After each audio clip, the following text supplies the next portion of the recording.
Imagine a world where people actually paid to be buried alive on purpose. Sounds crazy, right?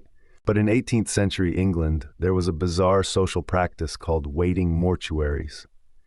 Back then, medical science was still figuring out how to tell if someone was truly dead. It wasn't uncommon for people to be mistakenly declared dead and buried alive, which was a terrifying thought for everyone.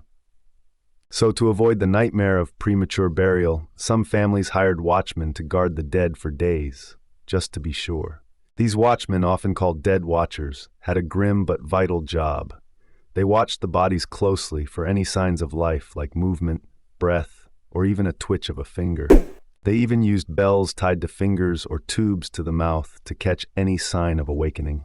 If the person woke up, the bell would ring, alerting the watchers to save them immediately.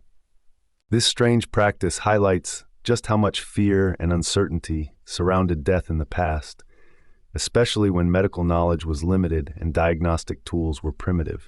It also tells us about the social importance of death rituals and the lengths people went to protect their loved one's dignity and prevent the ultimate horror of being buried alive. The dead watcher wasn't just a creepy job, it was a community's way of confronting the unknown, a symbol of both fear and hope. This practice also reflects the human need for reassurance in the face of death's mysteries, showing how culture and superstition often fill the gaps left by science. So next time you think about history, remember, people once paid to watch the dead, and it was all about trust, fear, and respect. It forces us to consider how our current rituals, whether medical, social, or cultural, might one day seem just as strange to future generations. Ever wonder how future societies will look back on our current rituals and fears?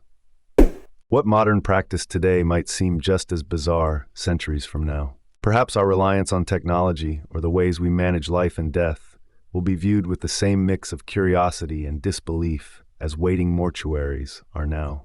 History reminds us that what seems normal today might be tomorrow's oddity, and our fears often shape the customs we create to cope with the unknown.